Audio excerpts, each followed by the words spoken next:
So, itong voltage regulator na to is shorted. Shorted siya. Benzene. Yan. Sa ating multimeter. ശരി അതെന്തായാലും എടുക്കാം നമുക്ക് ടെസ്റ്റ് ചെയ്യാം കുഴപ്പമില്ല ശരി ശരി Shorted din siya. Yung 3 pin niya shorted.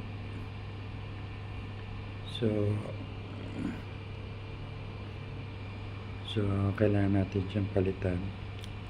So may mga spare naman tayo rito sa mga kinakahuyan natin yan.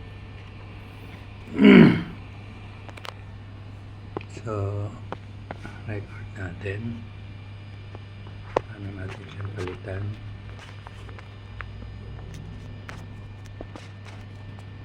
Ano natin siyang palitan. So, ito na. Ano natin tingnan dito. Kasi if you can see, no? Na-scrap ko na to. Scrap. So, palitan natin siya. Isa.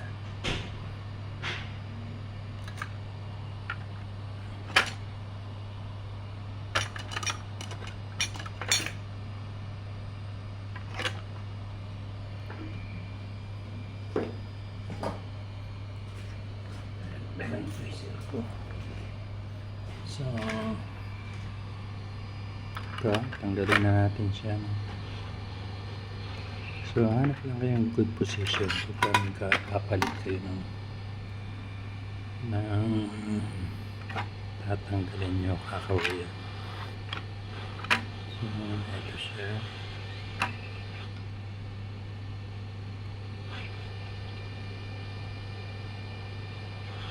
Ayan na.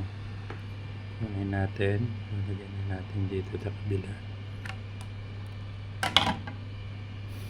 Tapos, remove natin itong isa.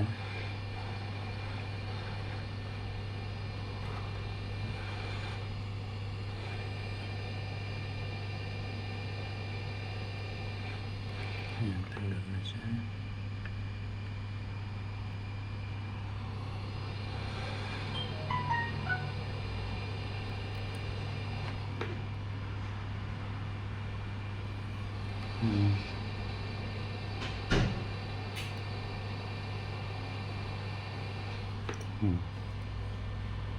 Ano?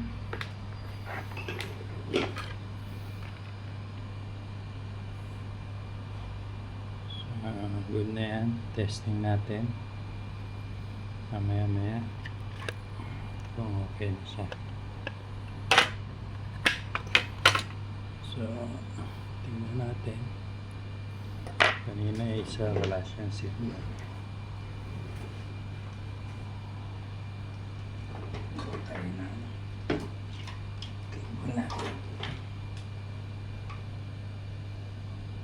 Ilagay na natin siya dito sa ating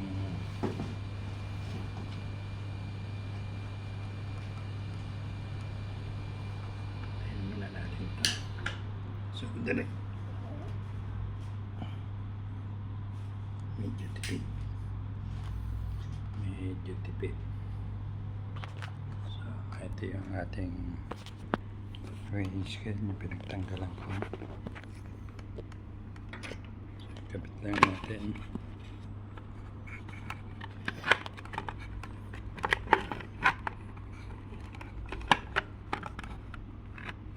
Testing lang naman. Testing lang. Kapit na siya.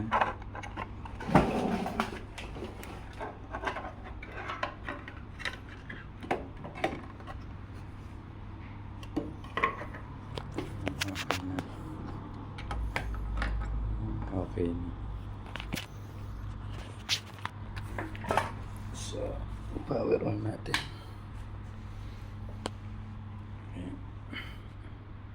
Ayaw nyo magdiretso kanina.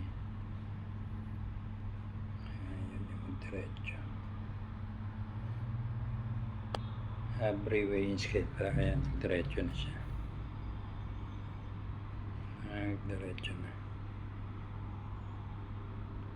Okay. So, ayan.